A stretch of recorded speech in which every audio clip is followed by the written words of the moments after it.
तो बर्थ वालों को भी शर्म आ जाती, लेकिन ते को शर्म नहीं आती। मेरे को नहीं आती।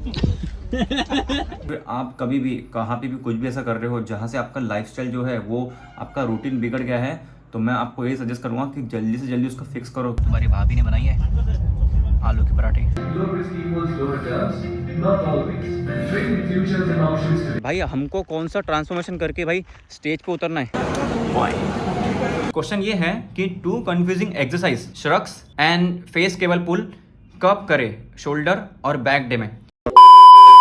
ये रहा भाई आज मॉर्निंग का ब्रेकफास्ट। ये है 1 प्लेट इडली।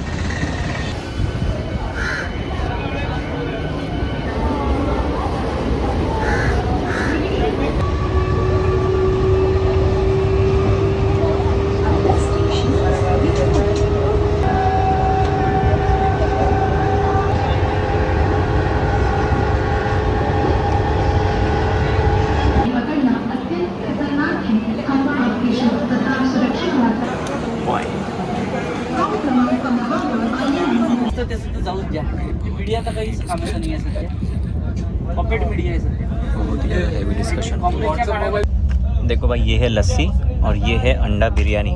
आपको शायद याद होगा मैंने आपको प्रीवियस व्लॉग में कहा था कि हम आते आते लस्सी पियेंगे, तो मैं ना आते आते लस्सी पीना भूल गया जस्ट बिकॉज मैं बहुत गड़बड़ में था और फिर मेरे दिमाग से निकल गया। और लकीली आज पता है क्या हुआ, मेरा दोस्त दादर से बैठा और वो लस्सी पीने गया था और मुझे कॉल किया कि लस्सी लेके आओगे तेरे लिए। मैं बोला भाई लेकर आ, मुझे पीना था, मैं भूल गया। देखो लकीली मतलब मुझे लस्सी मिल गई। अब इसको मैंने थोड़ा सा जुगाड़ किया है, यहाँ से इसको फाड़ के इसको पियेंगे हम ऐसे।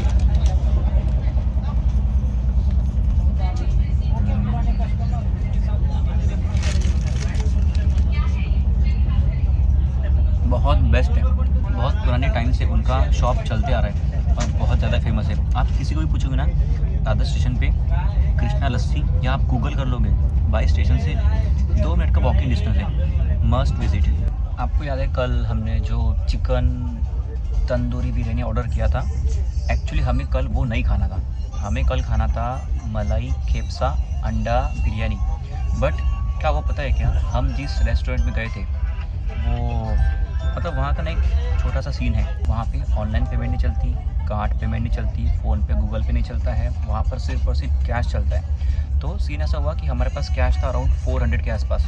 तो हम वो तब जो खाने गए थे हम मलाई खेपसा अंडा बिरयानी, हम वो खाने गए थे, बट उसका अमाउंट थोड़ा ज़्यादा था और हमारे पास कैश 400 के आसपास थी, तो हम वो ऑर्डर ही नहीं कर पाए। तो इसलिए हमें थोड़ा ऑर्डर चेंज करना पड़ा, तो इसलिए हमने ऑर्डर किया था चिकन तंदूरी बिरयानी। तो लकीली भाई आज मुझे लस्सी भी मिल गई और जो मुझे बिरयानी खाना था खेपसा बिरयानी अंडा नहीं मलाई खेपसा, क्या था नाम, यार नाम भूल गया मैं। हाँ मलाई खेपसा अंडा बिरयानी, मलाई खेपसा अंडा बिरयानी नाम से एक डिश है, तो मुझे वो भी खाना था। तो लकीली मुझे आज वो भी खाने मिल गया। वो हाफ प्लेट इतना बड़ा होता है ना कि उसमें 2 लोग खा लेते हैं। अभी हम करेंगे इसकी अनबॉक्सिंग, आपको दिखाता हूँ कि एग्जैक्टली मतलब कैसी दिखती है क्या है। Are you guys ready? बहुत टेस्टी है भाई। अगर आपको ये खाना है तो आप जा सकते हो लाइट ऑफ भारत एंड वहाँ पे जाके मलाई खेपसा अंडा बिरयानी ऑर्डर करना, या फिर मलाई खेपसा चिकन बिरयानी भी है, दोनों ऑप्शन है, आप ऑर्डर कर सकते हो अपने हिसाब से अंडा या फिर अपने हिसाब से चिकन। चलो फर्स्ट बाइट खाते हैं।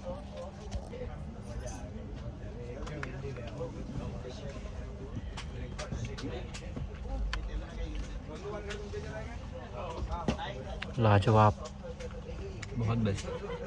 बट गरम नहीं है, साथ में दही का रायता मिलता है, वो नहीं है बस। बट कोई ना, इससे काम चला लेंगे। भाई आप में से कितने लोग हैं जिनको ये बिग मसल की ऐड नहीं पसंद, वो भी स्पेशली साकेत गोखले के ब्लॉग के बीच में। भाई बिग मसल वालों ने परेशान करके रख दिया। साकेत के बीच में इतनी ऐड आती है ना, मतलब इंसान होता है इरिटेट, भाई बहुत दिमाग ख़राब होता है सच में। और अभी मैं बिरयानी खाते खाते साकेत का ब्लॉग एंजॉय करूँगा। मेरा दोस्त मोटा नीचे बढ़ा रहा है बिरयानी, देख लो। ए खा बेटा खा। ब्लैंकेट रखता और इतना कड़क सूता स्लीपर में, तो बर्थ वालों को भी शर्म आ जाती, लेकिन ते को शर्म नहीं आती। मेरे को नहीं आती।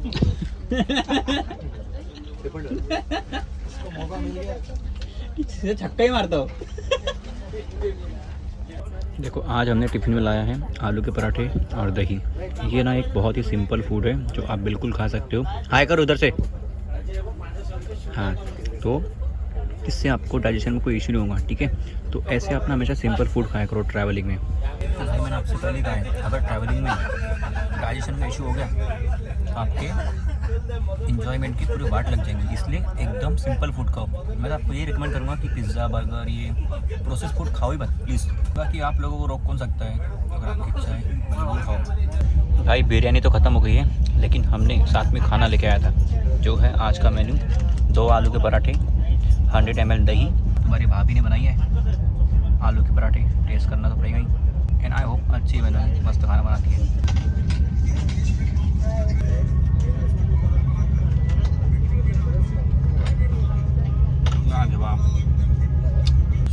मैडम के वीडियो कॉल शुरू हो गए। 2 स्टेशन आई नहीं कि शुरू मैडम के वीडियो कॉल। भैया जी अपना बेड लगा रहे हैं। लास्ट टाइम जो थैली थी ना वो कागज़ की थी, और ये जो थैली है ये आई मीन बहुत अच्छी क्वालिटी की थैली है। और साथ में यहाँ पे लिखा भी है, कृपया इस थैली बैग को साथ लेकर जाएं।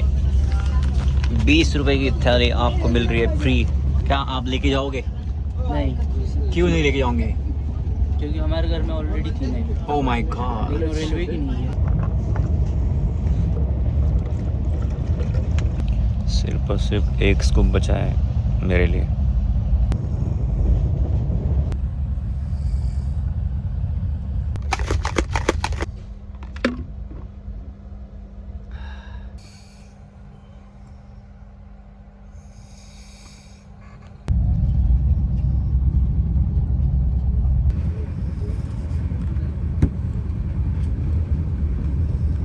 अभी जस्ट घर आया हूँ और टाइम हो रहा है 7:17। 7:17। और अभी जो मेरा फ़ोन है ये भाई 64 GB का फ़ोन है, iPhone 12 मिनी। तो मुझे इसका पूरा बैकअप लेना पड़ेगा। भाई जिम टाइम तो होने वाला है 7:55, बट हम थोड़ा सा बैकअप ले रहे हैं। 25 GB का बैकअप बाकी है, सॉरी 22 GB का। और जिम के बाद हम 2 लोगों के क्वेश्चन का आंसर देंगे जिन्होंने कमेंट किया था, एंड वो कमेंट मैंने पिक किया है, उसको हम कवर करेंगे आज के वीडियो में। और आप खुद देखो, मैं अभी जस्ट अराउंड 6:40 के आसपास मैं घर पे आया हूँ। अभी हो रहा है 7:47। अभी देखो घर पे आते से मैं अपना डेली रूटीन फॉलो कर रहा हूँ, ठीक है। आई नो मैं थोड़ा थका हूँ, एंड ऑल्सो मैं बहुत एकदम ऐसा एग्जॉस्ट फील कर रहा हूँ, और मेरी नींद प्रॉपरली नहीं हुई है। 3 घंटे की नींद हुई है, मतलब मैं सोया था अराउंड 1-2 बजे से, शायद 2 से 5 सोया था मैं, उसके बाद उठ गया था। तो 3 घंटे की नींद में आज हम लेंगे 1 scoop pre workout, just because of नींद बिल्कुल भी नहीं हुई है। एंड अब देखते हैं वर्कआउट कैसा होता है, और आपको आज का वर्कआउट समझाऊंगा मैं। जो आज मैं वर्कआउट करने जा रहा हूँ वो मैंने वर्कआउट एक्टिविटी क्यों चूज़ किया आपको ये भी बताऊंगा। आपको याद होगा हमने लास्ट टाइम 100 पुशअप्स किए थे और 100 पुलअप्स किए थे। तो चेस्ट में मुझे सोरनेस तो फील हो नहीं रहा है, लेकिन बैक में जो मेरी लैट्स है उसमें बहुत ही भयंकर लेवल का मुझे सोरनेस फील हो रहा है। आप में से कई सारे लोग ये माइंडसेट लेके बैठे होते हैं कि मैं अभी घर पे आया हूँ, मस्त आराम करूँगा, फिर कल से जिम जाऊँगा। ऐसा नहीं। फॉर एग्जांपल आपने दोपहर में घर में कदम रखा, जो दोपहर से आपका जो रूटीन है ना भाई, तभी से आपकी रूटीन को फॉलो करना स्टार्ट कर दो, वरना आप आलसी बन जाओगे। आपको बहुत टाइम लग जाएगा रूटीन को फिक्स करने में। तो भाई घर में घुसते से अपनी बैक टू नॉर्मल लाइफ को जितनी जल्दी हो सके उतनी जल्दी फिक्स करो। जस्ट बिकॉज ऑफ हमारे जो प्रीवियस के 4-5 दिन जो थे, जो मुंबई में हमने स्पेंड किया, या फिर आप कभी भी कहाँ पे भी कुछ भी ऐसा कर रहे हो जहाँ से आपका लाइफस्टाइल जो है वो आपका रूटीन बिगड़ गया है, तो मैं आपको ये सजेस्ट करूँगा कि जल्दी से जल्दी उसको फिक्स करो, क्योंकि इट टेक्स टाइम। तो मैं नहीं चाहता हूँ कि मैं उसमें टाइम वेस्ट करूँ। जैसे कि आपको पता है कि हमने 30 डेज़ का चैलेंज लिया है, तो उसका आज है 12th डे। तो मैंने अभी पिछले के 12 दिन बहुत अच्छे से बिताया है, और मैं ये नहीं चाहता हूँ कि हम थोड़े से के चक्कर में हमारी ट्रांसफॉर्मेशन को थोड़ा और लेट कर दे। आई नो थोड़ा लेट हो गया है 3-4 दिन, बट कोई ना, अप्स एंड डाउन चलते रहते हैं। हम लाइफ में एंजॉयमेंट करते रहेंगे और आगे भी करेंगे। एंजॉयमेंट आपको करना है, आपको भले ही ट्रांसफॉर्मेशन क्यों ना करना हो, अगर आपके उस ट्रांसफॉर्मेशन जर्नी के बीच में अगर आप एंजॉयमेंट करना चाहते हो तो बिल्कुल कर सकते हो, जैसे मैंने किया। और हम आज वर्कआउट होने के बाद में बहुत सारे टॉपिक पे डिस्कस भी करेंगे। अभी मैं लूँगा 1 स्कूप प्री वर्कआउट। चलो बनाते हैं।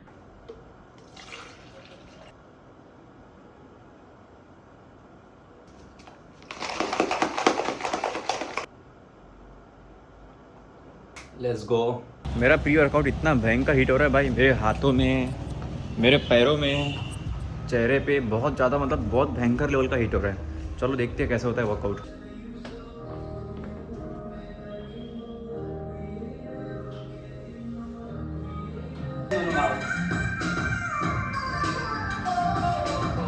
पहले लेग मारना है क्या? लेग प्रेस में।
This is called triceps. आपने देखा होगा कि मेरा बॉडी वेट 66 से 67 हो गया है। ऐसा क्यों? उसके पीछे का एक रीज़न है। जो हम अभी मुंबई की ट्रिप करके आए हैं तो उसमें हमारा जो काप्स है वो थोड़ा ज़्यादा था, तो काप्स के कारण हमारा बॉडी वेट बढ़ गया है। तो काप्स के कारण मतलब काप्स का लेना देना क्या है बॉडी वेट से? तो उसके पीछे का मेन रीज़न यही है कि जो होते हैं कार्बोहाइड्रेट वो हमारे बॉडी में वाटर को होल्ड करते हैं, क्योंकि वो स्टोर होते हैं हमारी मसल में, और जब वो स्टोर होते हैं ना तो साथ में पानी को भी स्टोर करते हैं। तो जो हमारी बॉडी में जो अभी वेट बढ़ा है ना 1-1.5 किलो के आसपास, वो वाटर वेट है, आई मीन काप्स का वेट है, क्योंकि काप्स ज़्यादा हो गए हैं। तो वो बैक टू नॉर्मल आने में ज़्यादा टाइम नहीं लगेगा, लाइक 2-3 दिन में आ जाएंगे। तो ऐसे ही मैं आपको बोलना चाह रहा हूँ कि मतलब मैं आपको बता रहा हूँ कि ऐसा वेट मेरा क्यों बढ़ा है।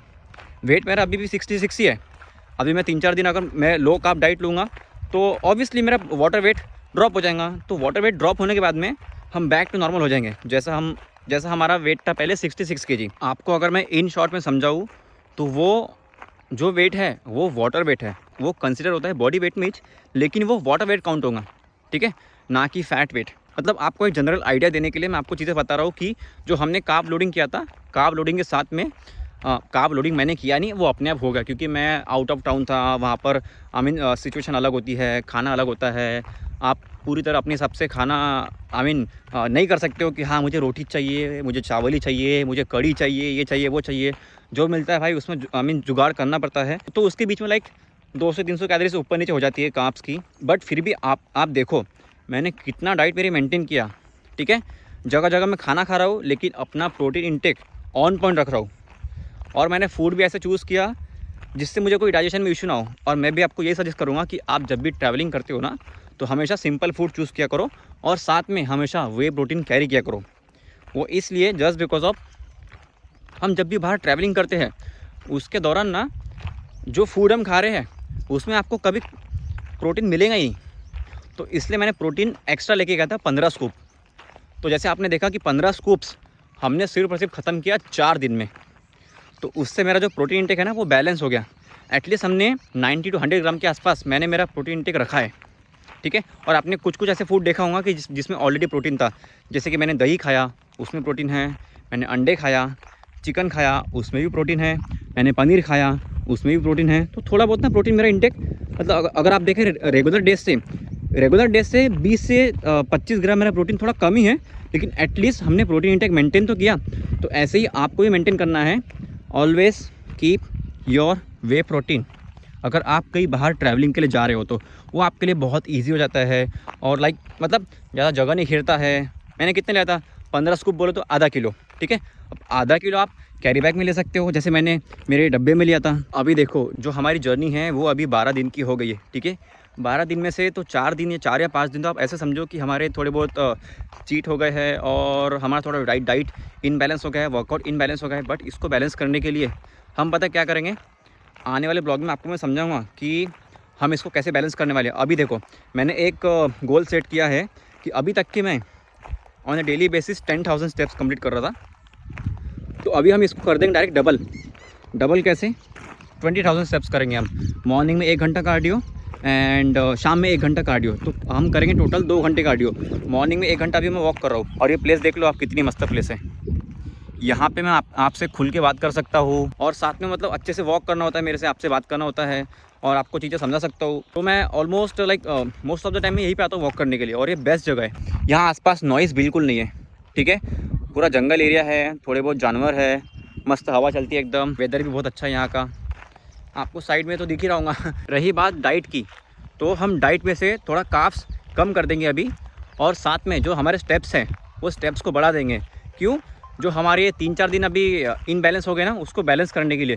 वरना हमने जो जर्नी स्टार्ट की थी 30 डेज़ की, उसको हम हासिल नहीं कर पाएंगे सही तरीके से। इसलिए उसको बैलेंस करने के लिए थोड़ा बहुत हमें डाइट और वर्कआउट में थोड़ा बहुत चेंज करना पड़ेगा। एक्स्ट्रा कार्डियो करना पड़ेगा और साथ में थोड़ा सा कार्ब्स को लो करना पड़ेगा। आई थिंक 1 हफ्ते में बैलेंस हो जाएगा वो जो हमने पिछले कुछ दिनों से चीट किया, ट्रैवलिंग किया। मतलब उसके चक्कर में थोड़े बहुत ऐसे फूड खा लिए हमने जो हमें जर्नी के बीच में नहीं खाना चाहिए। बट मैं अगेन आपको यही बोलूँगा कि अगर आपके लाइफ में भले ही आप चैलेंज कर रहे हो खुद को, कुछ भी कर रहे हो, लेकिन अगर आपको एंजॉय करने का टाइम मिल रहा है ना तो बिल्कुल एंजॉय करो, ठीक है।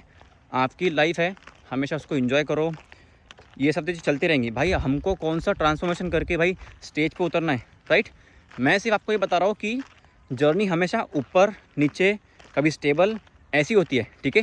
एकदम से पूरी ऐसी ऊपर की ऊंचाई की ओर नहीं रहती है, कभी ऊंचाई कभी नीचे। जैसे अभी हमारा डाउनफॉल चल रहा है, मतलब इतना भी डाउनफॉल नहीं बट थोड़ा बहुत। तो उसको बैलेंस करने के लिए हम आगे के दिन अच्छे करेंगे, समझे। और एक इम्पॉर्टेंट चीज़ आपको बतानी है, मैंने जब मेरा वेट काउंट किया मॉर्निंग में तो उस टाइम मैंने एम्प्टी स्टमक नहीं किया, ठीक है। साथ में मेरा शूज़ का भी वेट था और साथ में मैंने जो खाना खाया था रात में तो मैं अभी तक फ्रेश नहीं हो पाया हूँ, ठीक है। मैं अभी तक 40 को नहीं गया हूँ, तो जो 40 का वेट है वो भी काउंट हो रहा है। तो हम जब भी वेट काउंट करते हैं ना, तो हमेशा एम्प्टी स्टमक काउंट करते हैं, तो इसलिए वेट थोड़ा सा ज़्यादा दिखाया है। तो अभी मैं देखूँगा 1-2 दिनों में वेट चेक करूँगा, जब मुझे याद आएगा कि बॉडी वेट चेक करना है मॉर्निंग में एम्प्टी स्टमक, तो हमें समझेंगे कि आइडियली हमारा वेट अभी करंटली क्या चल रहा है। इतना चीट वगैरह हमारे जो दिन है बीच के, ये ख़राब हो गए।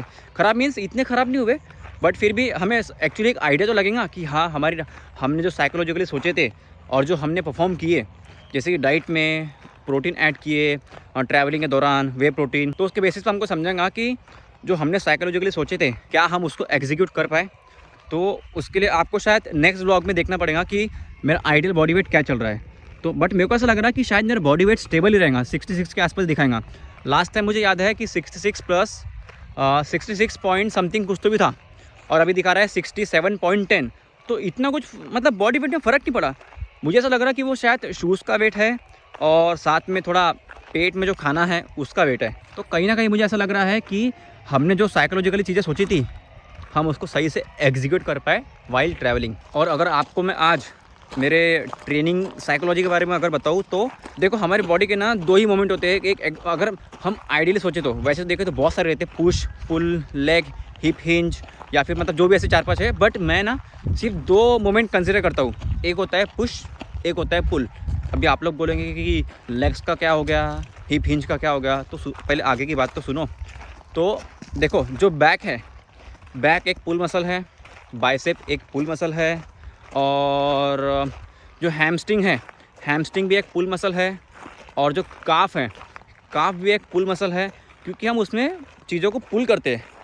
और रही बात जो पुश मसल है, पुश मसल ऐसी रहती है जहाँ हमको बॉडी से वेट को दूर ढकेलना पड़ता है। अच्छा ठीक है, मैं ट्राई करता हूँ आपको और इन डिटेल समझाने की। देखो आप ये समझो कि हम वर्कआउट कर रहे हैं पुश वर्कआउट, तो पुश वर्कआउट में हम जो बॉडी पे वेट लेकर हम जो वर्कआउट कर रहे हैं, उससे जो हमारी ग्रेविटी है, ग्रेविटी के अगेंस्ट वेट को हम पुश कर रहे हैं। जैसे कि overhead press, dumbbell press, tricep push down, ठीक है।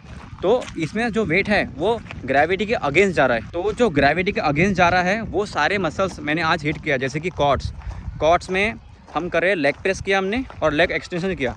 उसमें क्या है, हम वेट को जब पुश कर रहे हैं ना, तो उसमें वेट ग्रेविटी के अगेंस्ट जा रहा है, तो मैं उसको कंसिडर करता हूँ पुश मसल्स।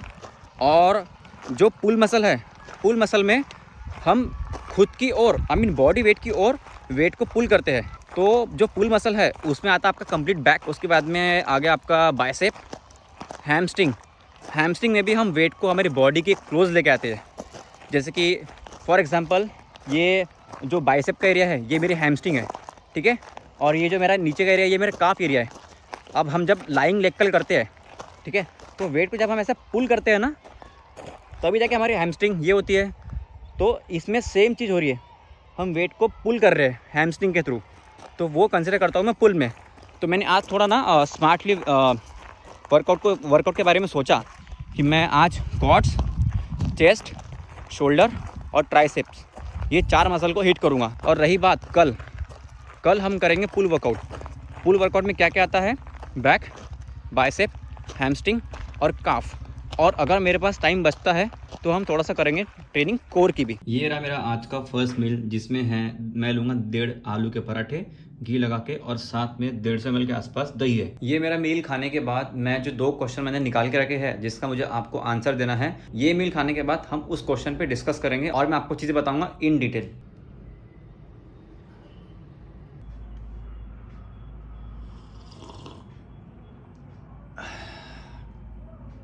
ये है 3 होल अंडे का ऑमलेट, साथ में है 1 चीज़ क्यूब। और इसके पहले मैंने खाया था 150 ml दही, 1.5 आलू के पराठे और थोड़ा सा काढ़ा, जस्ट बिकॉज ऑफ मेरा गला थोड़ा सा ख़राब है, अभी तक ठीक नहीं हुआ है। तो ये हो गई मेरी पूरी कंप्लीट मील नंबर 1। हाँ जी, तो जो 2 सवाल थे वो सवाल कुछ ऐसे थे, भाई मुझे खाना खाने के बाद सिगरेट की तलब होती है, तो क्या मैं स्मोकिंग कर सकता हूँ खाने के बाद? सबसे पहली बात तो देखो, ये आपके हाथ में है, आपको स्मोकिंग करना है नहीं करना है, कितनी करना है और कितनी नहीं करना है, कम करना है ज़्यादा करना है, ये आपके ऊपर है। लेकिन मेरा आपको ओपिनियन यही रहेगा कि सिगरेट को छोड़ने का ट्राई करो। आप चाहे वेट लॉस करो, चाहे वेट गेन करो, या फिर फिट रहो, व्हाटएवर, आपको सिगरेट नहीं पीनी है, क्योंकि वो आपको आपके लीवर को डैमेज करती है। आप सिगरेट छोड़ो, लेकिन एकदम से नहीं, ठीक है। आप अगर रोज़ का 5 से 6 सिगरेट पी रहे हो तो उसको 4 कर दो, 4 से 3 कर दो, 3 से 2 कर दो, या फिर वीक में 4-5 बार पियो, हफ्ते में 2 से 3 बार पियो, फिर धीरे धीरे करके आप अल्टरनेट डेज पे पियो। और ऐसे धीरे धीरे करके आप सिगरेट को अगर छोड़ दोगे ना, तो आपका जो आपके लीवर है वो भी अच्छे रहेंगे, साथ में आपकी जो ओवरऑल लाइफस्टाइल है वो अच्छी रहेंगी, आप फिट रहोगे इंटरनली। भले आप ऊपर से कैसे भी दिख रहे हो, लेकिन इंटरनली आपके ऑर्गन्स डैमेज है just because of smoking. So smoking को जितना हो सके अवॉइड करो। अभी जो सेकंड सवाल है, ये एक बहुत ही इंटरेस्टिंग सवाल है। आप ऐसे क्वेश्चन पूछा करो यार, मतलब जिससे मुझे बताने में थोड़ी डिफिकल्टी आए और ऐसा मतलब लगे भी कि हाँ ये सवाल था। क्वेश्चन ये है कि 2 confusing exercise shrugs and face cable pull कब करें, शोल्डर और बैक डे में। सबसे पहली बात, आप इस चीज़ को समझो कि जो शोल्डर है, शोल्डर में आपके 3 हेड होते हैं, ठीक है। एक होता है आपका एंटीरियर डेल्ट, एक होता है आपका साइड डेल्ट, और एक होता है आपका रेयर डेल्ट। तो जो हम फेस पुल करते हैं उसमें आपके रेयर डेल्ट है वो टारगेट होते हैं, वो आता है शोल्डर में। और जो आपके ट्रेपेजियस मसल है, अगर आपको ट्रेपेजियस मसल नहीं पता है तो आप स्क्रीन पे यहाँ पे एक इमेज देख रहे होंगे, वो एक काइट शेप ऑफ मसल है जो हमारे बैक में आता है। हम जब भी रोइंग करते हैं या फिर हम बारबल स्ट्रक्स मार रहे हैं तो उसमें हमारे ट्रैप्स होते हैं इन्वॉल्व। तो ये दोनों मसल अलग अलग हैं। हम जब फेस पुल करते हैं उसमें हमारा शोल्डर का रेयर डेल्ट टारगेट होता है, लेकिन वो जो मसल है रेयर डेल्ट वो एक पुलिंग मसल है, और जो ट्रेपेजियस है वो भी एक पुलिंग मसल है। मैं आपको एक एग्जांपल के थ्रू समझाता हूँ। अगर आप डबल मसल वर्कआउट कर रहे हो, double muscle means chest tricep, back bicep, leg shoulder. अगर आप शोल्डर को सेपरेट ले रहे हो तो उसमें आप अपने रेयर डेल्ट को ले सकते हो, और आप जब अगर बैक और बाइसेप मार रहे हो तो आप ट्रैप्स को भी ले सकते हो, आप रेयर डेल्ट को भी ले सकते हो। लेकिन मेरा एक सजेशन रहेगा कि आप वर्कआउट पैटर्न अगर डबल मसल कर रहे हो तो अभी आप पे डिपेंड करता है कि आपको इसको शोल्डर में ट्रेन करना है या फिर बैक में ट्रेन करना है। ये टोटली आप पे डिपेंड करता है। ऐसा कुछ नहीं होता है कि ये मसल को मैं बैक में ट्रेन करूँ या फिर ये मसल को मैं शोल्डर में ट्रेन करूँ। लेकिन अगर आप पुश पुल लेग अगर फॉलो कर रहे हो तो मेरी ये एक बात ध्यान से सुन लो, जो फेस पुल है ये एक पुल मोमेंट है, और जो बारबल श्रक्स है ये भी एक पुल मोमेंट है। तो अगर आप इसको बैक में इंक्लूड करोगे तो ये ज़्यादा बेहतर रहेगा, ज़्यादा अच्छे से वर्क करेगा। हमारी रोइंग मोमेंट हो गई, हमारी पुलिंग मोमेंट हो गई, तो इन सारे मोमेंट में आपके रेयर डेल्ट, आपके शोल्डर के 3 हेड है, फ्रंट, साइड, रेयर। तो आपका रेयर डेल्ट इन्वॉल्व होता है बैक मसल में, और साथ में आपका जो ट्रेपेजियस मसल्स है, काइट शेप मसल, वो भी इन्वॉल्व होता है हमेशा आपके बैक वर्कआउट में ही। बैक मीन्स आपके पुल वर्कआउट में। तो अगर आप ये श्रक्स और फेस पुल बैक वर्कआउट में, आई मीन पुल वर्कआउट में ऐड करोगे तो इसके आपको ज़्यादा बेनिफिट देखने मिलेंगे, जस्ट बिकॉज ऑफ ये दोनों मसल जो है और ये दोनों जो मोमेंट है ये एक पुलिंग मोमेंट है। आप बारबल श्रक्स कर रहे हो तो ये पुल में आता है, आप फेस पुल कर रहे हो उसका नाम में पुल है तो ये भी पुल में आता है।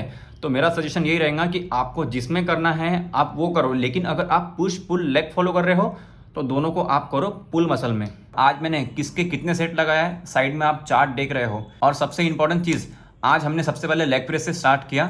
लेग प्रेस के हमने 3 सेट लिया, ठीक है, और साथ में हमने लेग एक्सटेंशन के 3 सेट लिया। इसको प्रॉपर्ली अटेंड करने के बाद में हमने फिर सबसे पहले एक पुशिंग मोमेंट किया। हमने सबसे पहले 2 सेट लिया फ्लैट डंबल पे, उसके बाद 2 सेट लिया 15 डिग्री बेंच को सेट करके। मैंने 2.5 का डंबल ऐड किया था उसमें 15 डिग्री बनाने के लिए। अगर मैं उसको एक स्टेप ऊपर करता तो वो 15 डिग्री नहीं रहता, तो वो रहता कम से कम 35-40 डिग्री के आसपास में।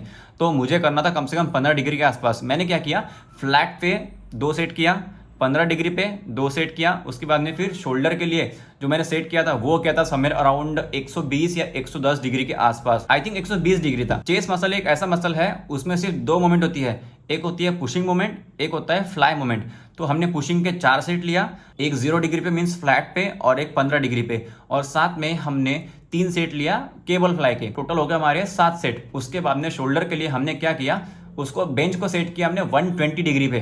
120 डिग्री पे बेंच को सेट करने के बाद में हमने ओवरहेड प्रेस के 2 सेट लिया। 2 सेट इसलिए लिया जस्ट बिकॉज ऑफ हम जब भी प्रेसिंग मोमेंट परफॉर्म करते हैं तो उसमें हमारे फ्रंट डेल्ट टारगेट होती है, इसलिए उसको और थोड़ा सा ब्लड फ्लो बढ़ाने के लिए, उसमें और थोड़ा सा टेंशन बढ़ाने के लिए हमने 2 सेट शोल्डर के भी ऐड कर लिया। तो ऐसे करके फिर मैंने अपना चेस्ट का वर्कआउट एंड किया, और लास्ट में मैंने ट्राई सेट किया। ट्राई सेट में मैंने पता क्या किया, डंबल लैटरल रेजेस के मैंने 3 सेट किया, उसके बाद में केबल डिक्लाइन के 3 सेट किया, उसके बाद में रोप ट्राई से पुश डाउन के मैंने 3 सेट किया। तो ऐसे करके आज मैंने अपना पूरा पुशिंग वर्कआउट एंड किया, जिसमें आता है क्वाड्स, सबसे बड़ा मसल, उसके बाद में चेस्ट और शोल्डर, और सबसे लास्ट में ट्रेन किया हमने ट्राइसेप्स। चेस्ट की हमने किया 7 सेट, ट्राइसेप के किया हमने 4 सेट, और शोल्डर के किया हमने 5 सेट, क्वाड के किया हमने 6 सेट। तो इसमें मेरे सारे जो भी पुशिंग मसल्स हैं वो एक्टिव हो गए, क्वाड से लेके, चेस्ट से लेके, शोल्डर से लेके और ट्राइसेप। आई होप आपको मेरा आज साइकोलॉजिकल में जो मैंने सोचा था उसको मैंने एग्जीक्यूट कैसे किया और क्यों किया, मैंने आपको यही बताया कि मैंने कौन सी एक्सरसाइज पिक किया, क्यों पिक किया।